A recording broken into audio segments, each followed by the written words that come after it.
coaches, welcome back to Big Rule the World. I'm Coach Allen.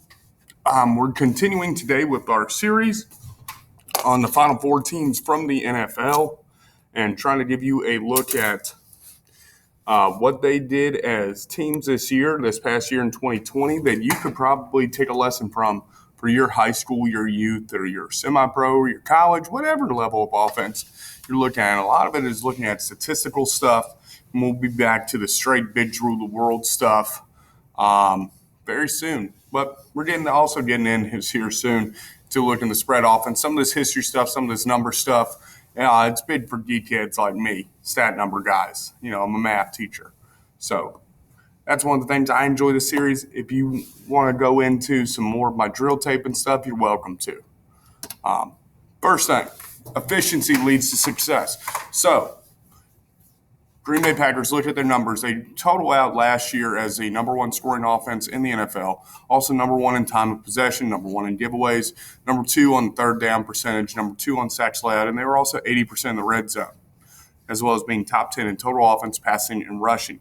So what am I seeing with all these? We're going through and we're looking at top-tier teams and what we see that top-tier teams do consistently. And one of the big things they do consistently is they are efficient. They script plays to be efficient. They continue drives. They are successful.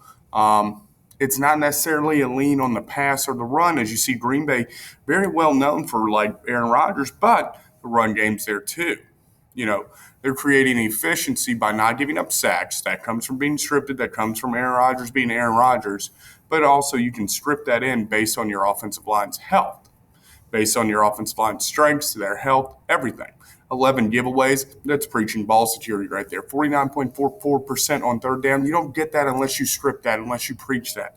Okay, so be efficient in how you're scripting and how you're practicing to be efficient in the moment you need to be. I'm talking about efficient in the moments that you need to be. How about this? How are you doing on opening drives? How are you doing when you script your opening drive? A lot of people go script or no script. What are your ideas for opening drive? I'm going to tell you this, guys. My favorite one on this one, from personal story, first play I ever calling offense for a varsity offense in a regular season game. I drew up team we were playing. I drew up a trips bubble screen up on our board before our game. I said, guys, we're going to come out and we're going to run quads. We're going to put 4 over there because they were putting 2 on 3 in their trips look. So I was like, well, if they're putting 2 on 3, let's see what they do when we put 4 over there. Sure enough, we had 4 guys. They had 2.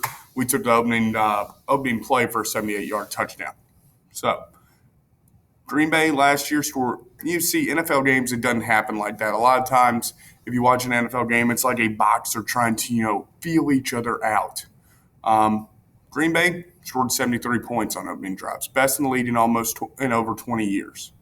Okay, so how are you scripting? What are you planning to opening up with? What are you doing to generate success on your opening drive? Whether it's giving them a look that they haven't seen before by doing your self-scout, whether it's giving them something that that you've seen on film that they do not have success against. What are you doing to get in the driver's seat necessarily and forcing that other team, especially when you get the ball first, to play from behind?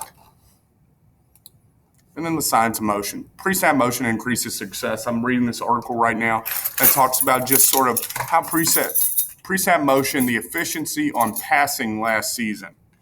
The efficiency between those who had passes that had pre-snap motion and passes that did not was the same as the difference between the Kansas City Chiefs offense and the Las Vegas Raiders offense.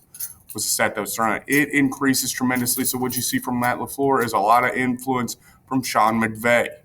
Okay, both coming from that same thread of pre-snap motion, especially in the run game, going to help your teams out, going to confuse defense, going to show you where defenses are in coverage, where defenses are in run support, and sort of acts as sort of a cheat code for the defense. I'm a big fan of pre-snap motion if you can establish it.